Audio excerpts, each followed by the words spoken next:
Nabigyan tayo ng pagkakataon na maimbita sa isang simpleng tanghalian na inihanda ng Kauri Tap Room na matatagpuan sa Wilson Street sa San Juan City. Ayon sa part owner ng Kauri Tap Room na si Jazz Pilomar, mag-iisang taon na ang kanilang restaurant at bar at kanilang may pagmamalaki ang kanilang mga craft beer at ang mga pagkain Pilipino na may kakaibang twist.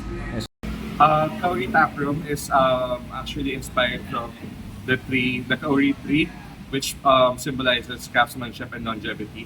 And also in Tagalog, it means Kauri, which means same of kin. Magkakapareho po tayo lahat. So we wanted to make sure that everyone feels welcome, no one feels alone. Okay. Kailan nag-start ang Kauri, sir? Kauri started 2025, last July 5. We're about to hit our 11th month right now, and hopefully we're going to be celebrating the anniversary this July 4, 2026. Sir, ano ang offering ng inyong lugar para sa ating mga manonood? We do offer craft beers, as it is the home of Jake's Tampa Brewery. We do also highlight our craft cocktails. You'll find some renowned bartenders, mixologists that we usually highlight. That's why the design of the bar actually filled with spotlights, and it's actually like a stage. So we can promote Filipino talents as well. And of course, definitely the food.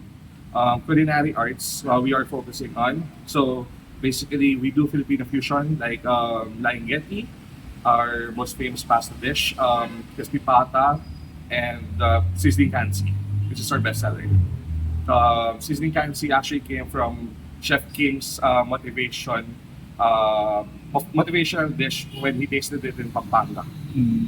So yes, all those three come together here in Kauri Tap Room, and all the chefs, the brewer, and the bartenders, and local artists actually work together to promote Filipino craft. Ayon kay Chef Trisha Ignacio, ilang buwan din ang kanyang hinintay bago tuluyang nag-operate ang Kauri Tap Room. Okay, so last year I was contacted by Dea. Dea, yung nag-brew ng ating beer, craft beers, was my student at St. Paul, Pasig.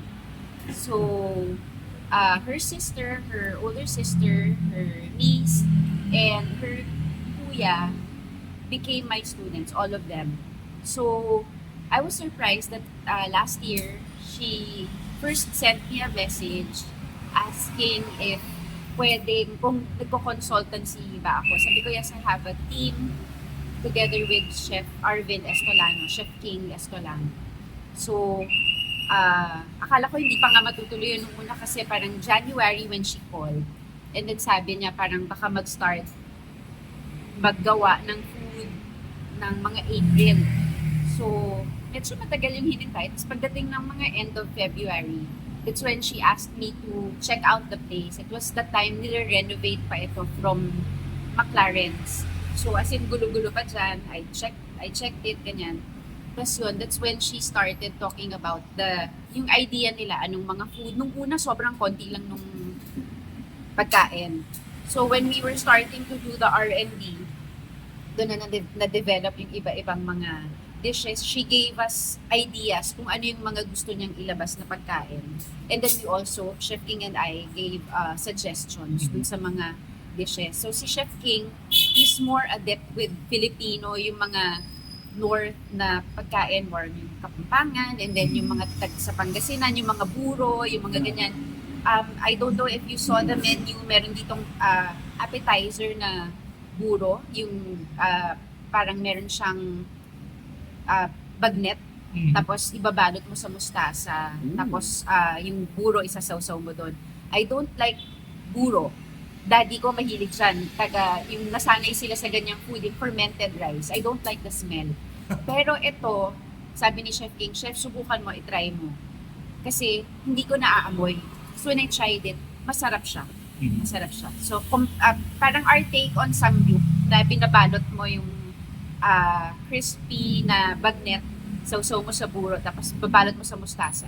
Pero ito, yung pinag-uusapan natin buro, matagal na ito dahil kumbaga part na ng cultural Yes. heritage natin, di ba? So hindi to dahil gumaya na tayo sa skill. Todo. So, Matagal meron na tayong yan. sarili. Meron tayong sariling buro. Iba-iba, may burong, eto burong kanin, tapos iba naglalagay burong isda, may iba burong hipon, mga ganyan. So, depende.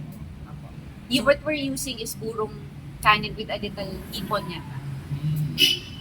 Paliwanag pa ni Ignacio, binigyan nila ng kakaiba at sariling twist sa mga pagkain Pilipino gaya ng laing, kansi at iba pa. Appetizer na buro. Yung iba hindi yan alam. Yung iba hindi gusto. So, pag na-try nila dito, uy, masarap pala. So, it brings back memories ng mga parents nila siguro dahil, like ako, nakwento ko kanina, kumakain yung daddy ko nun, pero pag naamoy ko, hindi ko siya gusto. So, it's an acquired taste.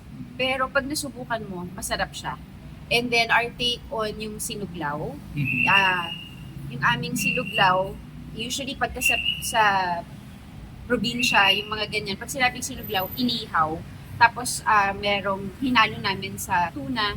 Tapos, yung aming parang dressing, para may something different, malinamnam yung lasa. Nilagyan namin ng coconut milk or gata. Yun, merong ganun. And then, we also have our skewers,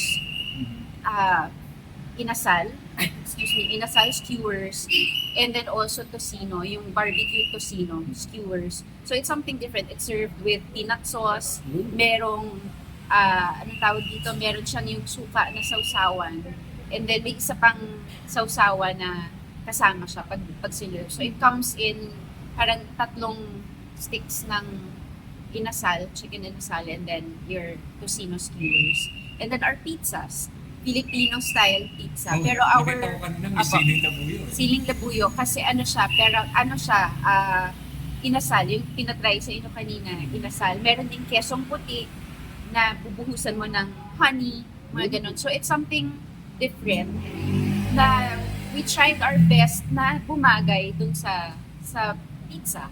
Our pizza is also, yung aming dough, talagang in-experiment din para bumagay din yung lasa dun sa mga ilalagay naming Para toppings. mag-match. Opo, mag-match. And then, kanina, they were asking, ano to, yung pasta, yung spaghetti, yung laing. We call it laing getty. So, like what I mentioned earlier, I thought of that dish kasi nga yung mommy ko before, pag magluluto ng laing, kesa minsan walang kanin. So, we tried using pasta and it worked. And then, instead of using cheese for the umami flavor or umami taste, we used crushed chicharon. Charong baboy. Yes, chicharong baboy. We put it aside kasi baka may mga ibang hindi kumakain ng baboy or Yes. parang interactive. Kayo yung, So, optional po it's ilalagay. optional, but it's on the side when we serve it. Anything more na Of course, the brews that Dea makes, you can pair it with the dishes that we make. Ang number one dito na na-try na lahat sila halos nasarapan is yung dalandan, saison. So, my family, yung friends ng sister ko went here one time. So, nag-start kami ng mga 11 a.m. Nag-end kami mga 6, 7 in the evening. Naubos nila yung mga brews. Pairing it with the different dishes that they ordered. The salpicao, carnitas nachos, and then the sushi that kailangan ding masubukan nyo. Merong kare-kare, merong pusit, at saka ano tawag dito, yung bopis on Bopis. top. Yes. Na meron din siyang sausawan, which is very good also. Lahat yan pinag-isipan, mostly kasi nga with the collaboration of Chef King and I, and of course the ideas of Dea and Jazz. I wish to invite you guys in Tori Tap Room, located in West Green Hills, San Juan, in Wilson Street. We hope that you will enjoy our food, our cocktails, and our craft beers. Thank you so much, and we look forward to serving you. I hope you can try our dishes here at Kauri Tap Room. So, yung dishes dito talagang pinag-isipan namin, made with love, para masubukan nyo, para matry nyo yung iba-ibang ways paano i-serve ang Filipino dishes. Yung give it a little twist, not naman na yung hindi bumabagay, pero pinag-isipan ng mabuti para yung palat natin medyo maiba naman ng konti. Pero talagang pinag-isipan naman natin. Ayun po. Thank you po. Thank you.